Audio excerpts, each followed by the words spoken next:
The main topic for tonight is going to be, can others truly control us or have control over us? Because we didn't get it written on the board. So Yes, we didn't get to do that part. So that's the main topic for tonight. So did you want to say anything about that before I ask the question, or should we just go right into, because you were going to look at the need for protection, because that comes up a lot. We get a lot of those. Yeah. So the first part, the topic we were talking about at this point, we'll elaborate on that. So if you want to say it again, that way we can jump right into it. If we can look at, do we need to have protection from things outside of us? Okay, so let's take a look at the first thing. All right. So does anybody have any power over us? Okay, that's like a big question, because there's a lot of stuff going on around belief systems and that have been handed down, and this doesn't even just apply in conventional ways of looking at life, but also in the spiritual communities have been all about protection, all about the fact that you have to protect, not only protect yourself, but other people can do certain things to us. Now, what we need to understand, and I know this is going to kind of create a little bit of confusion in the mind, in the sense, because the mind's going, wait a minute, there's all these people playing roles, and I'm having experiences and situations which I'm not really desiring to have, or the fact that I'm not even actually enjoying it in any part of it. So, somebody's saying that other people may not have power over me, would make absolutely no sense, especially to the ego mind. And especially if we go into the subconscious mind, and where we have stories, programs, belief systems reinforcing that whole idea.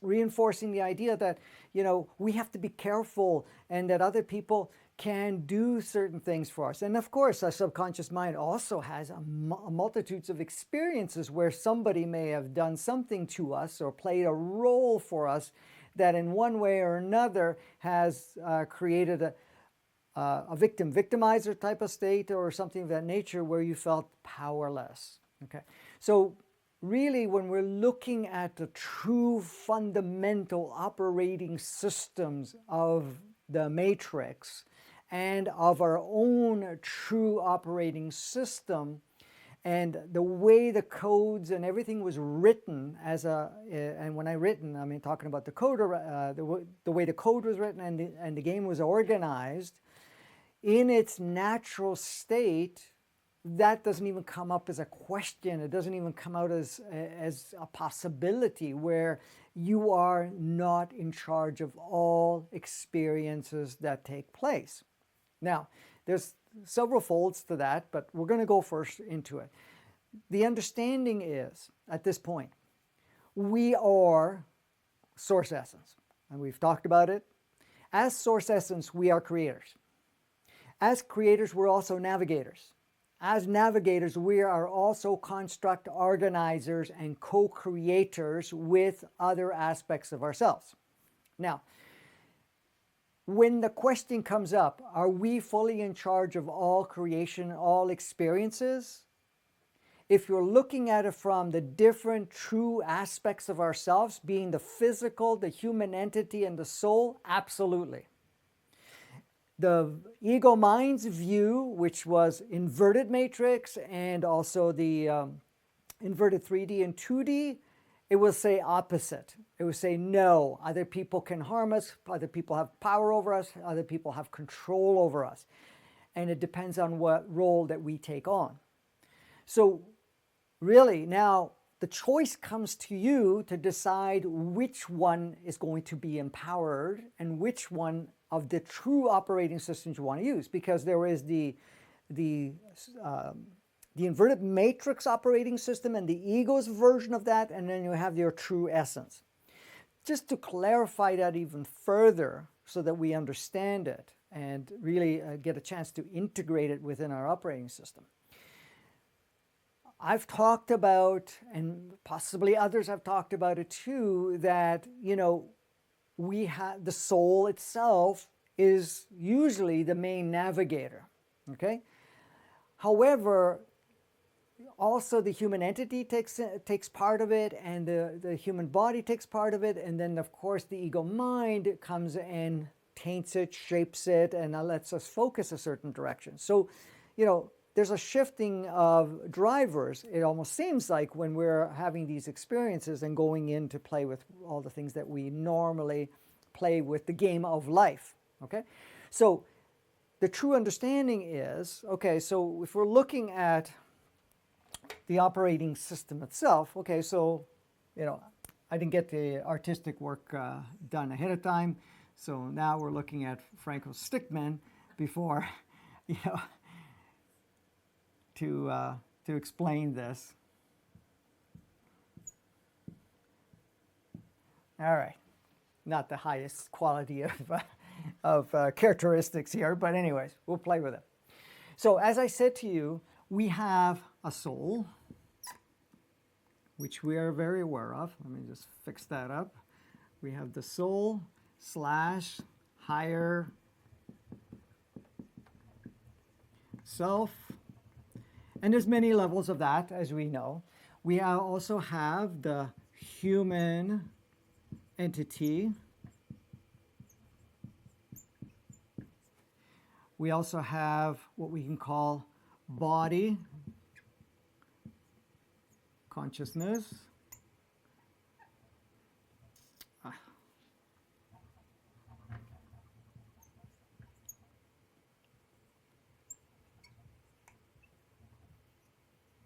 There's the body consciousness, and of course we have our mind, which takes it all in, which, we also access from the third eye.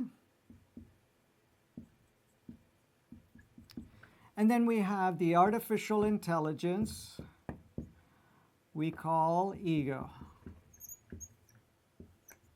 So those are the driver parts of it, okay? So regardless, if we put this whole thing together from our natural operating system, okay, we are absolutely in charge of all experiences, all creations, all co-creations, all engagements, all entanglements, and anything else that plays out, okay? Nothing happens without us approving at some level or another. I am choosing to play with this. I am choosing to engage, to activate, to integrate, to do whatever with any scenario. Okay? So we look at it and say, okay, what is giving approval? Right? If there's a certain experience that you're choosing from a physical aspect, okay, to experience, then you're going to have certain experience. For example, you may have an ailment, or you may have some other physical sensorial experience of some sort, which the body might want to experience and also learn from it, and then better upgrade its operating system. So it will activate a particular experience on a physical level to be able to have that interaction within itself and then be able to address it or just wrap it up in one way or another. So it has a better understanding how it feels to be in a body, but also a better understanding how to navigate. So, for example, things are changing all the time. We're exposed to different levels of toxins. We're being exposed to different energies. We're being exposed to all types of electromagnetic fields. We're being exposed to Wi-Fi's and what we call, the different frequencies that come from, either transmissions from satellites, you name it, okay? So the body has to be on alert to, and including viruses, has to be on alert to basically say, I have to adopt. I have to actually upgrade my operating system and how to cope with it or deal with it so that in fact I can actually maintain functionality in the sense of no matter what I'm exposed to. So the consciousness, the innate consciousness of the body will allow certain things to come through and be able to take on that experience, take on the encodements, and then be able to feel what it comes with it, in what it feels in the sensorial component part of the physical aspect. And then the immune system actually reprograms itself and so forth to be able to address it. Say, okay, whenever we're exposed to this as a collective, I can now create an alternate modification way to shift it. So at times we may have experiences that we have it come through us and then out. Now, the repetitive part of it at times may have emotional program stuff that may be operating it. The other part is the human entity. Remember, I said that the human entity itself usually has a list of things it would like to accomplish. This is interesting. That one's retired.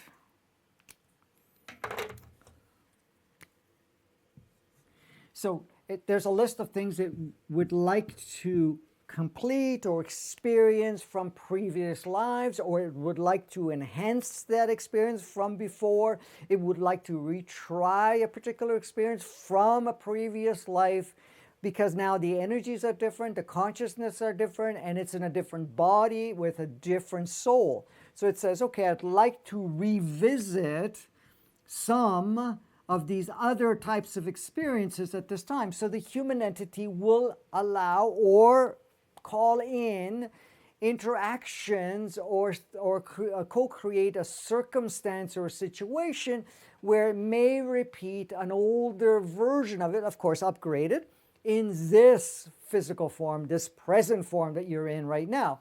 So at times that the human entity will allow certain what you can call polarized experiences to come into play. So just so that it can re-experience it and be able to wrap it up. You know, sometimes we talk about going into past lives and we're checking and finishing off things that it hasn't finished. So the human entity does have some of that also. Now, is it going to be as difficult as before? Does it have to be, as lengthy as before? Does it have to be in such a fashion where it's, extended to a point of exaggeration or intensification in any way to be able to clear it? Most cases not, because we are already much more advanced by the soul itself, by our physical form, by our also the human experience in that particular body working together, and also to allow all of these energies that we're also in and the movement that we're supporting one another. And when I say supporting one another, because collectively we do support one another and we're tapping into other resources, we're able to move through all of these very quickly, okay? Regardless how it's deemed, labeled, or anything else. Because you have to understand, all labels at this point in time are done mostly from the ego. Other labels may come through, in this case, at times, some other labels do come something from the human entity's, what you call lineage, okay? Or in a lot of times the body's lineage, okay? Because the body actually will carry the family dynamic lineage. So it may say, if this circumstance occurs, whatever that may be, it means this, whatever that is, okay? So there's an interaction that takes place between that. But normally it's the ego that labels it good, bad, right, wrong, acceptable, not acceptable. Because even that, for example, say there's been sexual abuse within the family dynamics through the lineage that has played out. Okay, so your body consciousness says, I have this that I would like to experience and clear out. Okay, and the reason I want to experience and clear out is I'm not going to give it any power, because I want to clear out the whole lineage. That I've done my job, sort of thing. So it will also instruct to the mind to create that particular experience. It doesn't have to be huge, but it can create it. And you would have that experience. Then the label would have to kick in, which is the label that the family lineage may have labeled before through AI and ego, saying that's a horrible thing. Okay, so they would have that experience, but because of the consciousness that you're in, you will be able to move through it very easily and actually remove the label and the polarization. So then it becomes just an experience, just a play. But that also changes the way it has impact on you. So it just completely negates the way it works. So what you're looking at right now in this way of playing, the body consciousness will create that. The human entity, like I said, would bring in stuff that it wants to clear, experience, wrap up, and utilize at this point in time. And then you have the soul, okay? So the soul and higher self will also would like to not only finish off anything that it hasn't experienced, but it would also like to become a contributor and supporter of the collective experience, because the soul sees that every single human form on the body is all there to play a role as a collective, which supports every single aspect of sourceness through the individualized souls. Okay, so it says, okay, we're going to take on certain experiences that we're going to experience ourselves, remove the labels, be able to upload another level of consciousness, and that will transform this whole idea, what one incident or a series of incidents may have meant. Because the meaning is not so much the issue as much as the meaning tied into the different polarized aspect of it, feeling disabled and feeling that in one way or another that it actually has more power over you, that it can crush you or anything of that nature. So even when you go through the situations and scenarios that feel like it's taking the life force out of you, it's actually reinforcing every aspect of you to be able to navigate in a much more powerful way. The mind is always modifying. Okay? And if the mind needs further input that the body, the human entity, and the soul can't provide, it has its third eye, which can communicate with other beings, other souls that may not be on the planet, and other souls that are on the planet. Some are even in non-form. It will communicate with that and say, okay, this is what I have. These are some of the challenges I'm having to shift this. And here's a few of them. I'm now looking for any soul, any experiential realm, no matter where it's from, to be able to give me enough clarity, enough of the energy understanding or the functionality to be able to negate all of that. Okay, so that's kind of giving you the base. So when somebody says to you, it says, okay, does anybody have power over me or you or whatever? You say, does anybody have power? Well, the ego mind's going to say yes, because look, how many times have I said I didn't want to have that experience and I had that experience? But now you understand that that's just that labeling, because it wants to keep you distracted and also fragmented in polarization. Because the moment this says that you do not have power, or you're not capable to navigate your life, that someone else actually is the navigator, okay, then you're going into what we call victimizer role.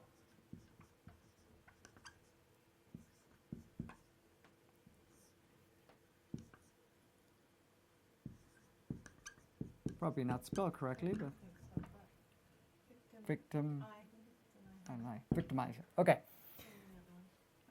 What's that? Other one to cite it over victim. Oh, right. Okay, great. Sorry about that. All right, so you automatically go into victim victimizer. When somebody says, oh, you got to protect yourself, victim victimizer. I don't like the mess I made here, but let's move some of this out of here.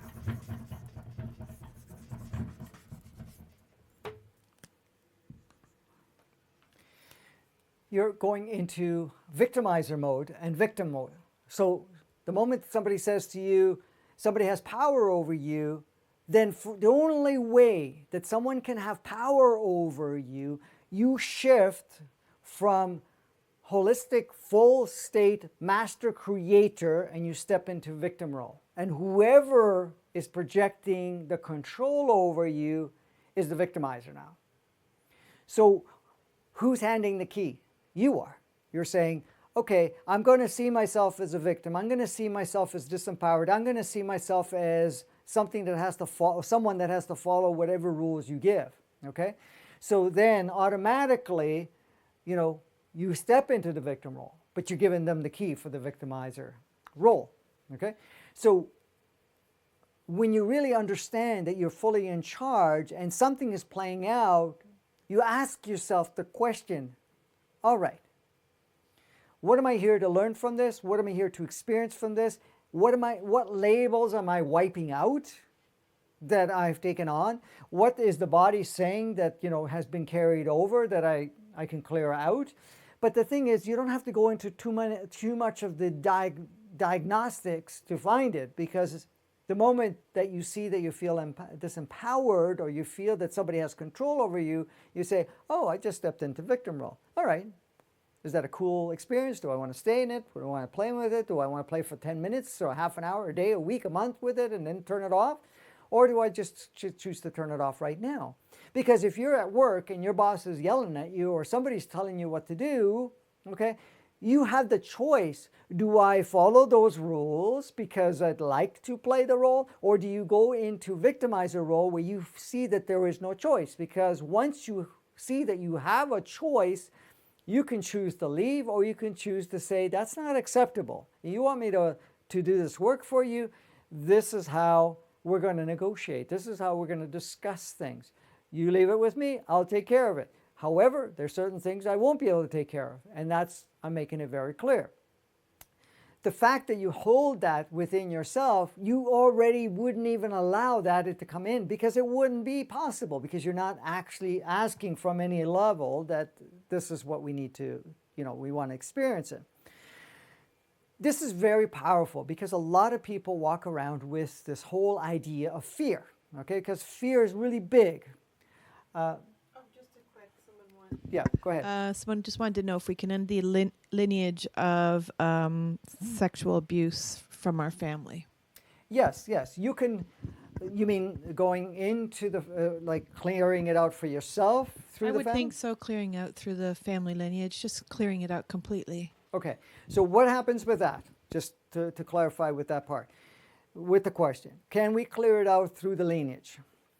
Yes. So if you take it on and you're experiencing it, or you have the memory of it, that usually you can tell very much so when the energies are coming through you, where you're feeling that what we can call labeled sexual abuse part, and the fear or anything else that you may be experiencing.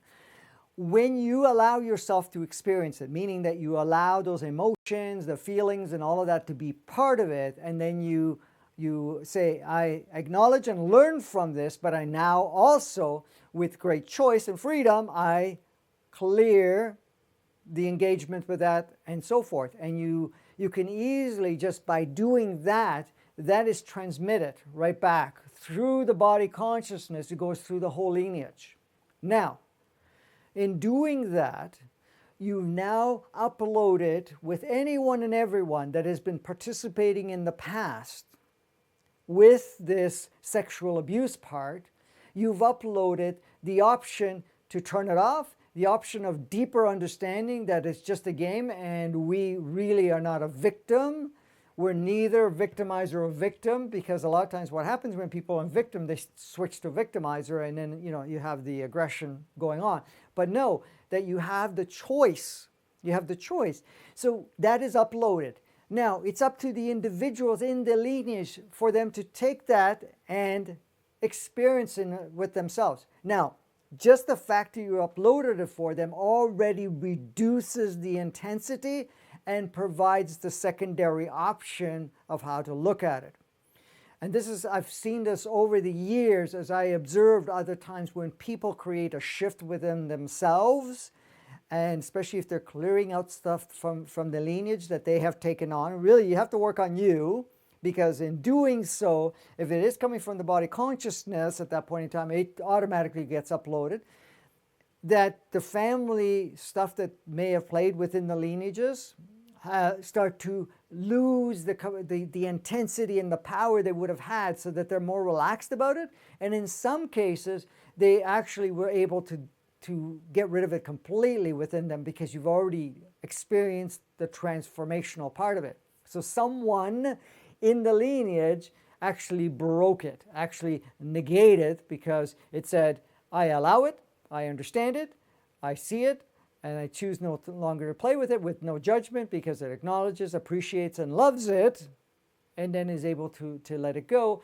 Or even just uploading, and when I say uploading, it's just what you become aware of, uploads automatically that, yeah, I am not the victim or the victimizer. I am fully in charge as the master creator. Here as the master creator, I see that this is just a game, and I've now see it for that, and I disempower all polarity and all other parts of it. But that's done automatically by just allowing to see it as just an appreciative and loving experience. Go ahead. Okay, so while we're talking on that particular subject, because it's a huge subject globally, sexual abuse, someone had written in and asked about, there's a lot of information out there now about satanic child abuse and how it causes so much fear and horror. Why does a soul entity choose an extremely negative, from our perspective, experience? Is it mostly part of the soul's plan or the entity's plan?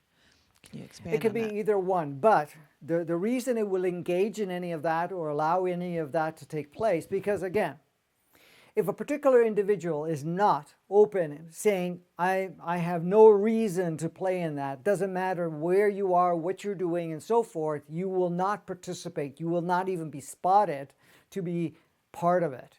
The child abuse and all of that other stuff that's going on. However, at any point in time, if there's any part of it that says, we need to clear this out, or I'm going to be of service by being part of this, which creates a ripple effect. Because what's happening? There's a heavy program saying that this is something powerful. This is something that in one way or another, we need to engage in and whatever else, because if we engage in this polarized and we play with horror, we play with all of that, we're supporting what? Not only supporting the AI and the ego, we're also supporting a collective negative consciousness. Or what do you call it? A negative, let's call it consciousness, because it's kind of that.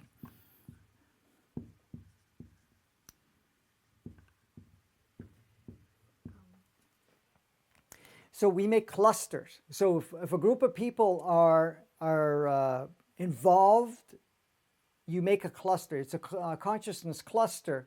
And what occurs is that if you're choosing to say, okay, I'm going to support this, the only reason you would be supporting is to make it so powerful to the point where at some point you get to a saturation point and it's like a switch, you turn it off. You disengage from it. And the collective starts to disengage from it. You can use this as an example in your own personal life. How many times have you played a particular role or something of that nature, or been, in, what do you call it? Acceptance mode, where you're having certain experience and so forth. I'm accepting this and going through it over and over and over again, or playing the role over and over and over again. And then one day you get to the point and say, you know something? I'm done with this. Now, we're not talking about judging it and saying, oh, no, I don't want to do this anymore. You get to the point, it's like, I'm done with this. I can't even go there. There's nothing of interest or even, but you're not judging the experience. You're just done with the experience. And this is the thing. Right now, a lot of it is being uncovered. And a lot of it is happening to bring this to light to the point of saturation. And finally, the collective says, enough. We're not doing this anymore. We're not supporting the polarized aspect of anything at this point in time. The child abuse and all of that stuff is no longer necessary. The slavery of the work world, the slavery of one another, the slavery of being in lack and all of that stuff. We're getting to the saturation. Says done. Okay, we're not going to support this anymore, and we're no longer. And you're not going to go into fight mode. You just basically come to the point of, I am not co-creating it anymore, and I'm activating others, non-co-creators, that will no longer support this in any way, shape, or form. Go ahead. Okay, so there's no karma involved in any of this, or so if say soul, would a soul perceive karma that they have to act out more to, clear things up? No, So no. yeah, if you could just talk about that in regards to this. Okay. We're going to do a little, I was going to do actually one of the episodes we were going to talk about karma because that's misunderstood. Now, we used to have what people called karma. I mean, there's a lot of different versions of ideas around that, and a lot of people love the idea of karma because, in fact, it kind of helps you police yourself and police others. Because, say, okay, you do something, then you're just creating negative karma. And a lot of people still believe that's there. So really what karma was truly, okay, was the fact that if I play, okay, the soul itself played with karma. And so did the human entity. So both of them played entity. Oops. I'm having a brain thing here tonight going on. Brain fart, that's what they call it. So the soul and the human entity played with this karma thing. But what was karma? When we truly understand what karma is that it was a way to create balance in the experiencer component. So, if the soul or the human entity in any way, shape, or form played a negative role in one lifetime, it would play a positive role on the next lifetime. If it played a negative role where it projected negativity to others, then it would be in the receptor mode of having the experience of receiving the opposite. What it was doing is it was learning, self-learning both, because we went into the polarity world, so we were playing with polarity. Now, this karmic thing that came in was plugged in with the modification. It was an option, but it wasn't activated because it wasn't really important. However, when we came to play on planet Earth, and after the modification, which was 10,000 years ago, then the karma came in. So basically, the soul and the human entity would play one role, then the next. Now, would it be in sequence? Not really, because it could play a negative role in this lifetime and then be the recipient of a negative role in the next lifetime, or it could be 3 lifetimes later, or whatever it is. Now, the body consciousness didn't participate in that part of it, okay? It did create some or experience some things that were from the lineage, but it wasn't karmic base. The karmic base was in the human entity. So if the human entity played a negative role and the positive I wanted to play the opposite role, it would at one point or another. But the thing about the uniqueness about the human entity, because it would only incarnate on planet Earth, it was able to do it much more effectively and efficiently, where the soul may have wanted to balance something out, but wasn't able to balance it that quickly, because if it wasn't in human form, it would, basically be on another planet where karma is not even able to be expressed because it's not in the operating system, so it wouldn't even do that. So the purpose was just to create balance. So if we're looking at that and say, well, does karma go into the victimizer? Well, it did play a particular role of that, absolutely. So if you were a victimizer in one lifetime, you're going to be a victim in the next lifetime. Basically, that's how it works. So it gave you always a balance point. What occurred was the first stage of transformation took place back in 87, and prior to that, it was evaluated to say, okay, normally the fashion was if you were playing a karmic part on either one of this, normally you would play with it for a full life stream. So meaning I'm coming into embodiment, I play it out until I come to a complete balance of this point. So what that was doing, it was slowing down the changes that we could do, because if we're in a purge and clear mode where we wanted to go in and start purging out all of these older things that we were carrying, we couldn't have lifetimes of balancing anything out. So it became a collective idea or a collective agreement that the human entity and the soul would get rid of the balancing part. So in 87, when we had that convergence, which was the first stage of what we call advanced enlightenment and the changes on the planet and the operating system, the karma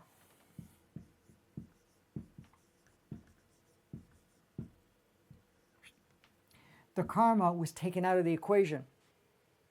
So no longer. So if you were born 87 on to now, you didn't even come in with even an indication that there was any balancing required. If you were born before 87, you had that in your operating system, that I needed to balance, okay? However, when you crossed into 1987, that got wiped out. However, we still had the memory and we still kept talking about this karma thing. So the karma keeps coming back and says, well, karmic. The other part of the karma would say, well, unfinished business, unfinished whatever. We have karma because we didn't finish a particular experience. Well, one of the things now, especially when we got into the second stage,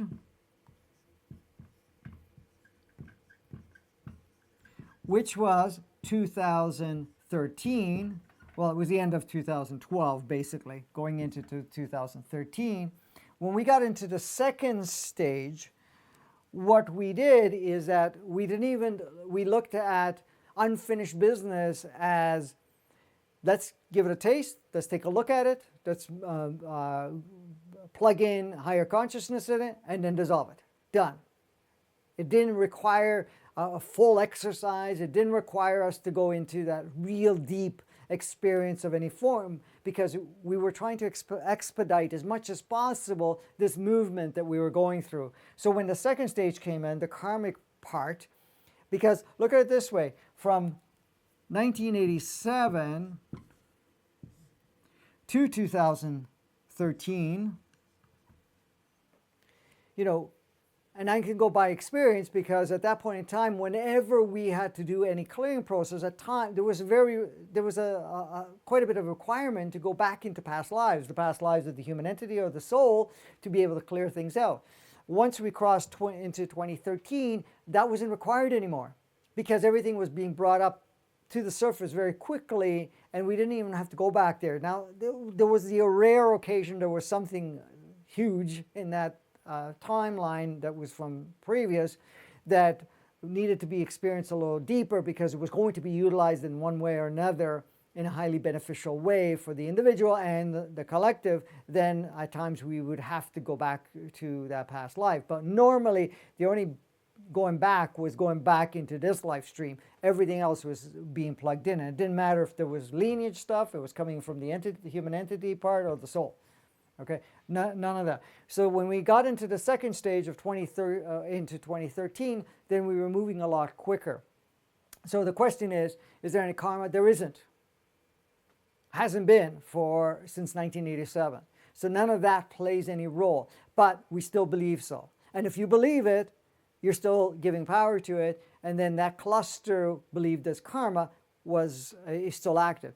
The second phase of it, also in 87, that changed was the need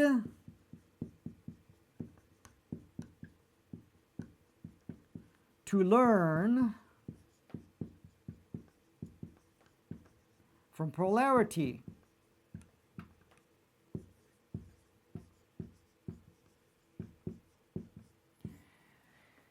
That for us to learn, you had to have a bad experience before you could have a good experience. That you had to have your ass kicked before you actually got the message. That for appreciation of something great, you had to have something bad. So the thing is, there's a price to pay for being able to be yourself, or a price to pay for you to go to the next elevated level of consciousness and all of that stuff. So that was part of the artificial intelligence stuff that was plugged in with the inverted matrix, that the only way we learn is through pain. Remember the phrase, no pain, no gain? That is all to do with polarity. And the thing is, a lot of people still talk about that if we don't have pain, we don't change. That pain is necessary. That is not the truth any longer. It hasn't been for a long time now, since 87. In 2013, we came to the realization even further that we don't even want to entertain it, because if we entertain it, we're still giving it power, so we will create around that so that we can finally get to the saturation point that we don't need polarity. The other thing that we eliminated was the need for self-destruction. The operating system was we self-destruct. We do things to destroy ourselves because we have to self-punish, self-judge, self-condone ourselves. I guess that's the word. And to the point where not only that, we actually did things that would play out once you engaged in that to push it to the max, where you're not only destroying yourself, you got to take down the planet or take down large groups at a time. Again, that was the inverted matrix, the inverted 3D, 2D, and the artificial intelligence, so that people would actually have to go to war and kill each other to kind of prove that, we're better, or the fact that, that's how we make things better. So the analogy is, we need war to have peace, is all from that. Now, we wiped the need of that. We wiped it out from the body, from the human entity, from the soul. The only place it still resides is there. And that's the part we're deprogramming. And until the 21st of December, 22nd of December of 2019, it was still being perpetuated and streamed from the inverted matrix. So now that it's gone, and the inverted 3D is being challenged, and the 2D is being challenged and elevated out, it's really what we still give power within our mind and within our operating system. If we believe it still exists, it exists for us. And then we will also project it out onto others so that they actually end up playing the role. So when we're looking at it, these are the changes. So, going back to the whole thing of having, the sexual abuse part, that is part of karma. No. You could have been a sexual abuser in 10 lives. Right now, in this life, okay, there is nothing to pay back. There's nothing to balance out. However, your soul or your human entity could say, listen, we played that role so much, and I'd really like to dissolve it for the collective, so I'm going to take it on, and with that, knowing that I can work towards transforming that, then I will do it. Okay? So that's optional. But that's optional because it feels that it's capable of doing it, or it wants to give it. Not the fact that somebody dictated, or you have it marked in yourself that, okay, I've been, an abuser for so long, now I have to be abused. Like this whole thing about doing something negative and now you have to pay by experiencing negative. That's just all the inverted matrix part of it, okay? Punishment is not the way. Understanding consciousness is what changes things. It's not punishment, because punishment is fear applied onto fear. Okay? So the other thing too that comes part of this is this fear thing. What is fear? because we talk about the fear, right? So if we're afraid of things, we're going to bring in so that we can accentuate the fear to the point where you choose no longer to give power to fear.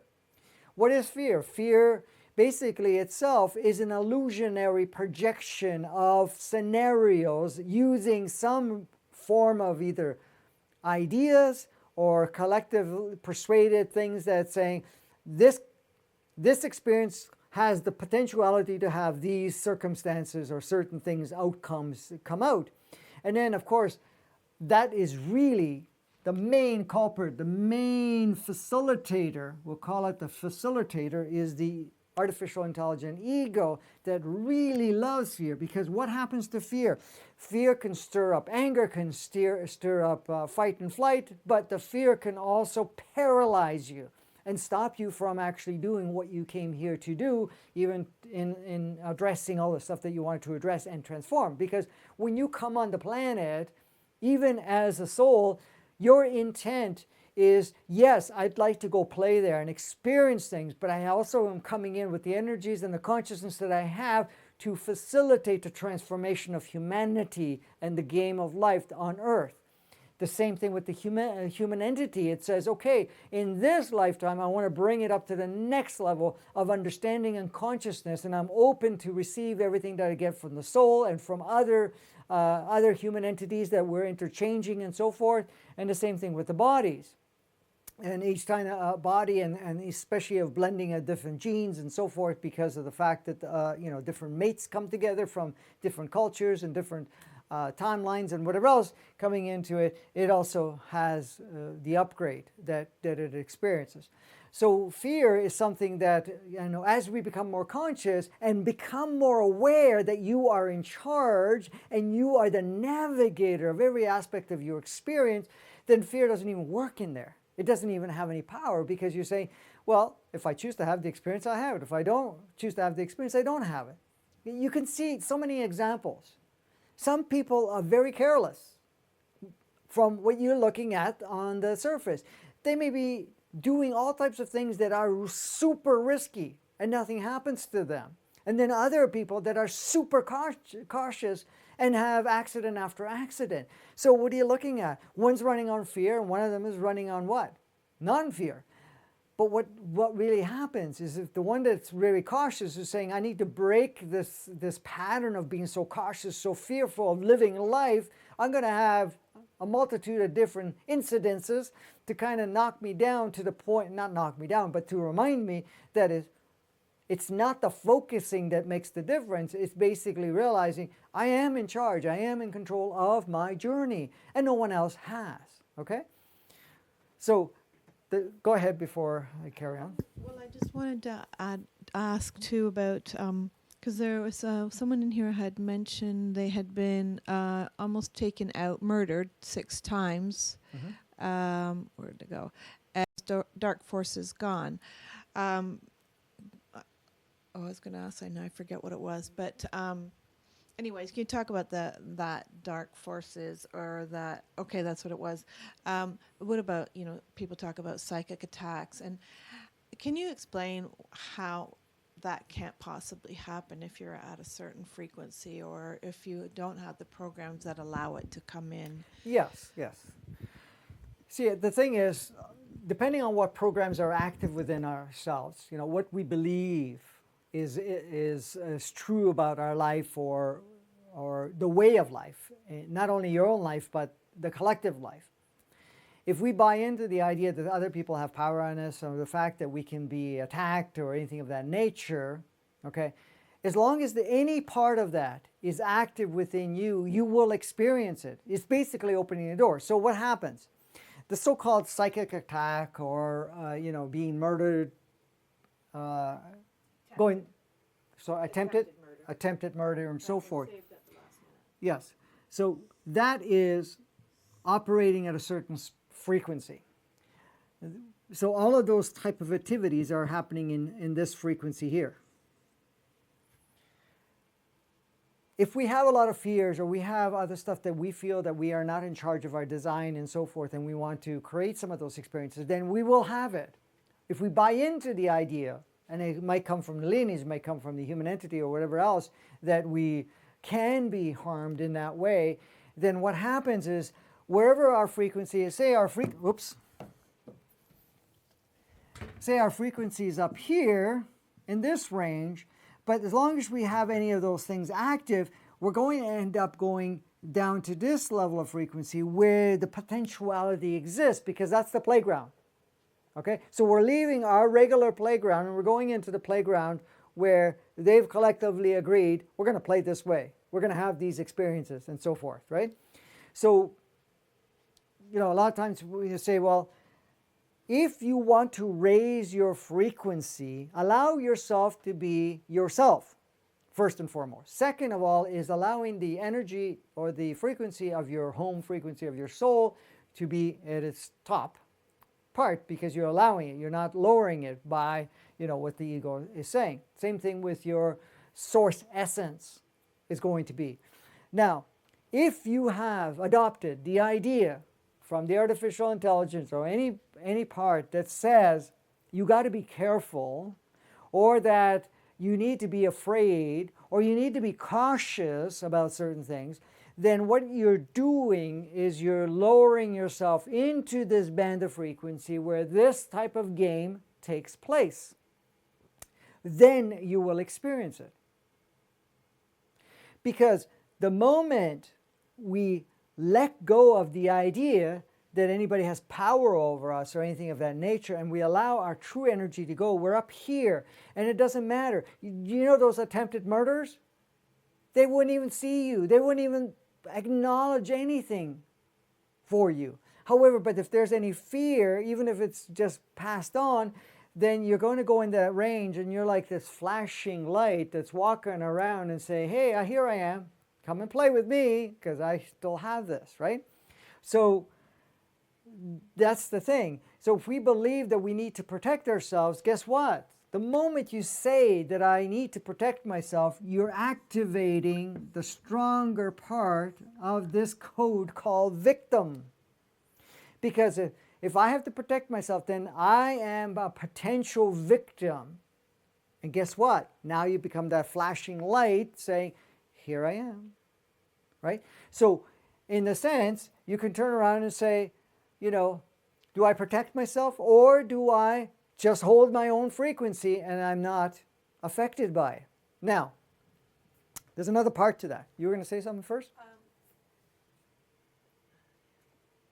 Yeah, someone shares here, I know a person who's very high frequency but attacked all the time by negative ET. Yes. I can join that party too. Okay. So in essence of that nature, there's still something within, and I say us because I have part of that and I've been shifting that myself, that in fact, high vibration from a place of love and so forth may be on the surface part and it's not fully integrated. Because if you're coming in as a beam of light or a beam of full spectrum, wholesome energy of source essence, then those negative beings will not even come close. Because in fact, it's like a mosquito, they'll come towards the light, or bugs coming towards the light, per se, because it says, oh, that's curious, let me go see what's the action going there. And yeah, it can get zapped, but then it knows, oh, the frequency is not for us, and it wouldn't even bother you. Now, most of the times, if you're going into out-of-body stuff, and I don't want to get into that too much tonight, out-of-body stuff, and then, of course, your soul frequency lowers, and you still have some operating systems in there, then you may have that effect where, you have that part of it. But the thing is, the key here, and this is what I found, and even in my own experience, when the negative so-called ETs come along, I mean, I used to have lots of them coming along, and, I don't really get to see them anymore. Unfortunately, sometimes I go into a certain state while I'm doing work on the back end, and the body is subject to that, which I've been correcting because of certain things that had operating. However, if you start looking at negative ETs, positive ETs, and me, whoever you are, at that point in time, then you're giving, it's like this: I'm bringing you into my playground because I'm accepting your negativity as something to possibly contend with or something to be afraid of.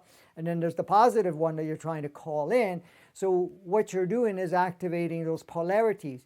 When you're actually seeing the negative ETs, okay, and you now step into by going, I fully activate my highest level of source essence now, and I bring in my soul, activating its home frequency. You can just do that within yourself, and you can look at the negative ETs and go, what do you want? You know, or you're gone. You're not welcome here to play, but you're not afraid of them. You see them as equal with the choice of you not engaging.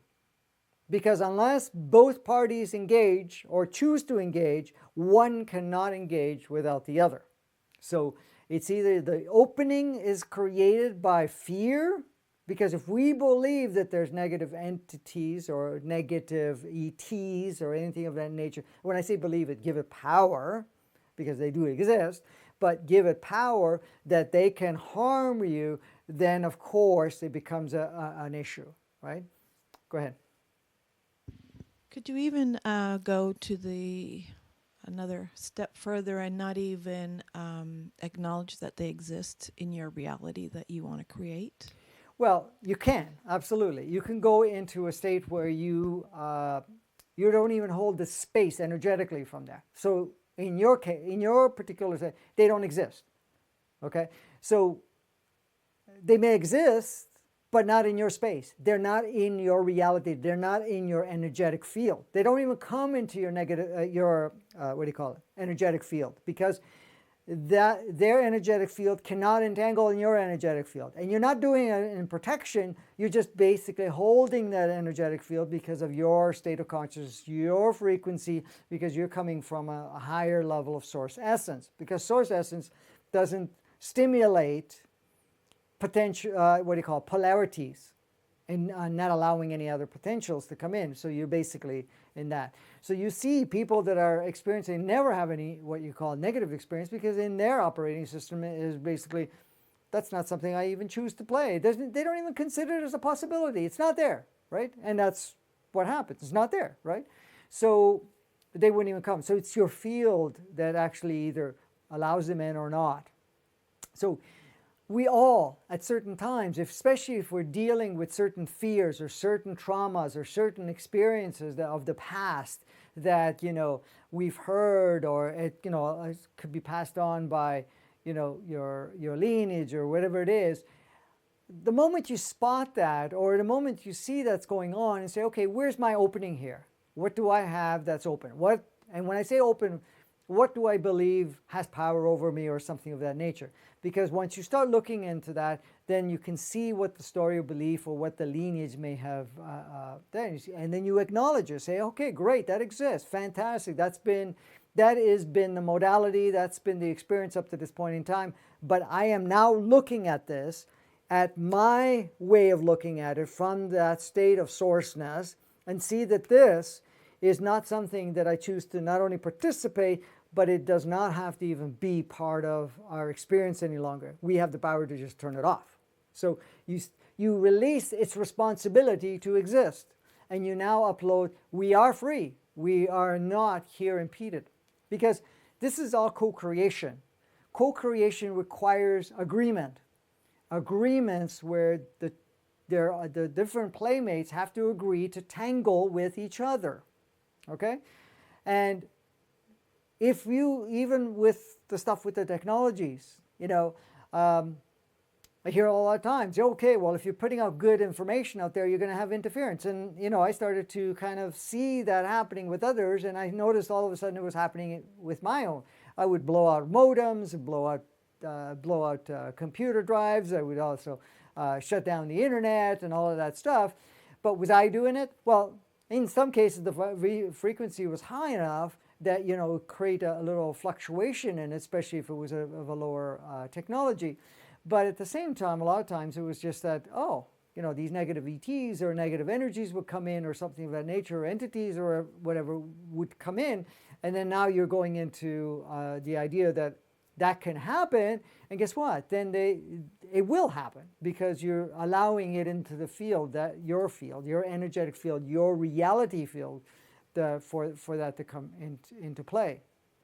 Now, you could be in your field and holding up a great space in it where the energy is really high and you're not affected by anything that's going on. But at the same time, as it's emitting out, other people may have certain fears, so they receive your energy, but they're also open to receive other energies, and they may not experience it the same way that you do. So you can't use other people's as a reference point saying, well, it's happening to them, it could happen to me. No, it's, most of the cases, and say, okay, well, here's somebody holding high energy or whatever, but there must be some other lower energies that they may have to look at. That's all it is. It's not that they're doing anything wrong. They're just basically bringing to the surface, okay, I still have some fears. I still have some programs that believe that something has power over me or that I have to be in fight mode. Because a lot of light workers, use the terminology, I am the light worker fighting the dark, okay, or, to conquer the dark or to dissolve the dark or something of that nature. Well, what happens is that the moment you say that, the moment you believe that, the moment you focus on that, you're now in polarity. So that means light and dark. So what you're doing is you're going from 0 point to positive, and then the other one gets accentuated in negative, and guess what positive and negative like to do? They like to dance together, right? So the point is, you're not going to see light and dark. You're going to see yourself as a holistic spectrum of light, which is basically source, and holistic is pure love, and pure love, there's pure appreciation, and pure appreciation creates from that level, and it does not have polarity, and it does not have things that would have to do with conflicts or anything of that nature.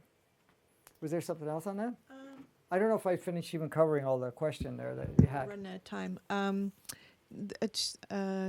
A lady asked about government implants. So again, that would be there'd be some agreement on some level that could take Yes. place. Yes. So, yeah, there are, okay, there sometimes we end up with alien implants, sometimes we have governmental stuff implant. Those can actually be neutralized at any point in time, which no longer serves you. But if you have a lot of fear around it, of course, they're not going to be. But at the same time, there has to be agreement, like Kimberly had said, there has to be an agreement from any of the levels to be able to take it on for a while, experience it, understand it, see how it plays out, how much you can now navigate through it and get rid of it, or negate it, or just shut it down completely. So that would be the thing. We've all had certain implants, and some of the implants are for monitoring, some other implants are, and I don't want to create any fear here, but some of them are, basically to keep you tuned down until things change. I know that I had that done with myself, and I didn't realize I was there for quite a long time, but the agreement was made from a soul level. You can't communicate all this stuff yet. You can communicate only this much. Every time you go up to that, I'm going to do a brain wipe, or the fact that I'm going to accentuate some other experience so that you can't share it.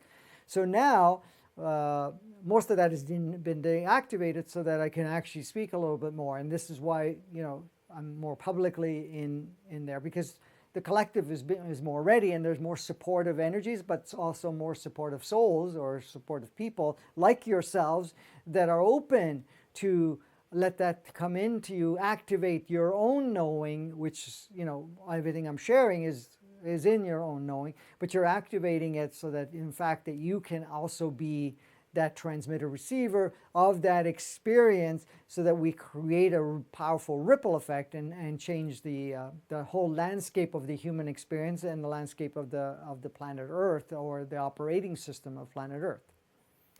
So can you look at the questions that we talked about? And well, yes, just to make sure I did cover everything, because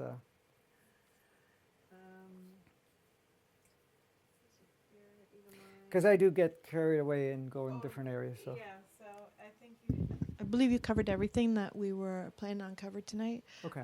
The same goes for, again, too, because another question had come in about hexes and curses. Again, that can't be done to someone without a belief that it can be done to begin with, or... Okay. So just one thing I wanted to mention. Remember what I said about the negative consciousness? Every time there's a group of people that, like for example, when we had the full active human, what do you call it, inverted matrix or inverted 3D and 2D, there were certain individuals that had said, okay, since we're playing in polarity world, let's create polarity clusters, cluster belief systems. So, and so many clusters exist. For example, you want to talk about black magic? If you start playing with it, you upload and you create like a cloud sort of thing, but it's not a cloud, an energetic cluster. And in this cluster, you will have, what did I just call it? Black magic. Okay, black magic, thank you. See what you can call, right, black magic. Okay. And what does it represent? And that's increased because other things that take place. Now, of course, that works at a certain frequency. However, if you have the belief, you adopt a belief, and it doesn't matter where you get it, to say, okay, maybe I want to try some of this. I want to try to experience the victim state from black magic, or I want to be one of the black magic initiators, okay, or victimizers from that. When you tap into that, including satanic rituals or anything of that nature, you're now tapping into that cluster of consciousness and the energies that are stored there. And it's the same thing, because the moment you drop that by saying, you know, I don't choose to support it. In fact, I'm not. You change the idea that this even has power over you. You just unplugged yourself. So you plugged in or unplugged. So you can unplug from that, and then that's not even an effect. So the same thing with curses and whatever else. You would have to have a belief system around that. Now, I've had people, this is over the years, I've had people say, well, you know, here's this innocent child and is under the influence of, say, black magic, curses, whatever it is, right? Or hexes, or whatever they call it. And how's the child going to agree? Okay, how does that happen? You know, there's no opening for that. Well, it could be one of these parts said, okay, we need to experience this, and we're going to experience it, and then actually participate in some way to dissolve it and get out of that, what do you call it? That pattern, okay? So it chooses to do that. But at any point in time, it can just turn it off. Now, I know that some people will do certain rituals that will negate it and so forth. However, if they haven't learned any of the stuff that they wanted to learn or experience or self-empowered, then a lot of times they will get something else and they, you know, another one. Because I'm sure you know some people that have to get cleared on so many occasions because of the fact that, you know, new ones come in. The same thing with emotions, you know. If we're clearing emotions, trapped emotions in our body, that's not going to be enough. Okay, you can clear the emotions, but if you still have the story, program, belief system that creates that emotion, you're going to bring it in and lock it in somewhere else or do something else with it. So really, it's a matter of going into the story, program, belief system and whatever agreement it may have been that you wanted to experience this or not. Once you can do that, then of course it doesn't matter anymore because it doesn't come into play. So you will not have an emotional block in some part of your organ or your body or anything of that nature because there's nothing to create it. There's nothing to be within it. So yeah, I mean we'll have to explore it some more another times hopefully. Was there any other pressing question around that? No. No? Okay, good. All right, so thank you again. We'll be back Monday with a new topic. We'll let you know what the topic is, or theme, or whatever you want to call it, for the next episode. So our next episode is next Monday. I don't know what day it is. I think it's the 2nd of March, if I'm correct. Not entirely sure. I think it's the 2nd of March. Yes, 2nd of March. Yes, Monday, the 2nd of March. Am I correct? I haven't checked. Oh, it's okay. Don't worry about it. Following Monday, next Monday coming up. And then we have one on Tuesday and then Thursday, and we'll go from there. We'll let you know if there's even more. I do have some other shows that are coming up and so forth, so just stay tuned on Facebook, YouTube, and other places because I'll be posting some more content as we go along. We just started this series. It's going to get more exciting, deeper, and so forth. And really, your participation helps. Your letting other people know about it is very helpful too. Give us a thumb up or whatever if you're feeling that it's inspiring for you and so forth. And yeah, until next time. And Hopefully, we'll work out all the bugs. yes, hopefully we we'll start work on out all time. the bugs on the electronic technologies at this point in time. It seems like sometimes it works on one platform and then it doesn't. Last night it worked. The night before it worked on one platform, and then tonight it didn't want to work at all on that platform. So especially with Facebook, so we had to go to a backup scenario, which is not always ideal, but it worked this time around the second time. So that's why we were a little late. So anyways, yeah, we'll get all the stuff, all the kinks sorted out at one point or another. And was there anything else? No, I don't think so. I think we're good. Okay, great. Well, till next time, enjoy, play, repeat the recordings. We're on Vimeo, we're on YouTube, we're on Facebook on 3 different pages. So there's the Franco page, the public page, the Advancing Consciousness page, series page on Facebook. We're on also on Advancing Consciousness series on YouTube and Vimeo, all with the same name, so it's easier to find. On YouTube and also Vimeo, I have 2 other channels, both called Franco de Nicola, which will have other content besides just this content. We're just getting to load them up as we go along, so just stay tuned, and we're there to share, to grow, to co-create a magnificent new state of being as we play. Thank you again.